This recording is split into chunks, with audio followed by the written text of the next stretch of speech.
بسم اللہ الرحمن الرحیم نحمدہ ونصلی ونسلم علی رسولہ الکریم۔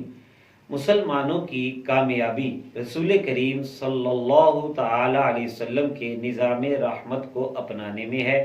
ہمیں زندگی کے ہر کام میں یہ دیکھنا چاہیے کہ قرآن و سنت کا حکم کیا ہے۔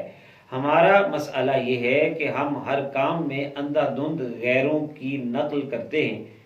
سرحد پار سے آنے والی رسمیں ہوں یا سات سمندر پار کے گھڑے ہوئے طور طریقے ہوں، ہم بغیر سوچے سمجھے ان کو اپنا لیتے ہیں، چاہے اس میں ہمارا دین جا رہا ہو، حیا ختم ہو رہی ہو یا وقت اور مال کا ضیاع ہو رہا ہو۔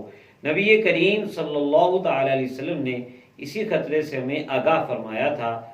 بخاری شریف کی حدیث نمبر 7320 میں فرمایا، لَتَتْبَعُنَّ سَنَنَ مَن كَانَ قَبْلَكُمْ شِبْرًا شِبْرًا وَذِرَاعًا بِذِرَاعٍ، کہ ضرور تم اپنے سے پہلے لوگوں کے طور طریقوں پر مکمل طور پر عمل کرنا شروع ہو جاؤ گے۔ حَتَّى لَوْ دَخَلُوا جُحْرَ ضَبٍّ تَبِعْتُمُوهُمْ، یہاں تک کہ اگر وہ کسی گو کے سوراخ میں بھی گھس جائیں تو تم ان کے پیچھے چل پڑو گے۔ بے فائدہ کام کریں یا نقصان والا کام کریں، تم سوچے سمجھے بغیر ان کی نقل کرو گے۔ نیو ایئر نائٹ کو ہی لے لیں، ایک سال گزرا ہے، ہمیں اللہ کا شکر کرنا چاہیے اگر اچھا گزرا ہے، اور اگر اس میں کوئی کمی ہو گئی یا گناہ ہو گئے ہیں تو اللہ تعالیٰ کی بارگاہ میں توبہ اور استغفار کرنا چاہیے، اور آئندہ سال کے لیے اللہ کی بارگاہ سے خیر مانگنی چاہیے۔ لیکن ہم بے حیائی، فحاشی، عریانی، شراب نوشی، گانے باجے اور لوگوں کو ستانے کے کاموں میں لگ جاتے ہیں۔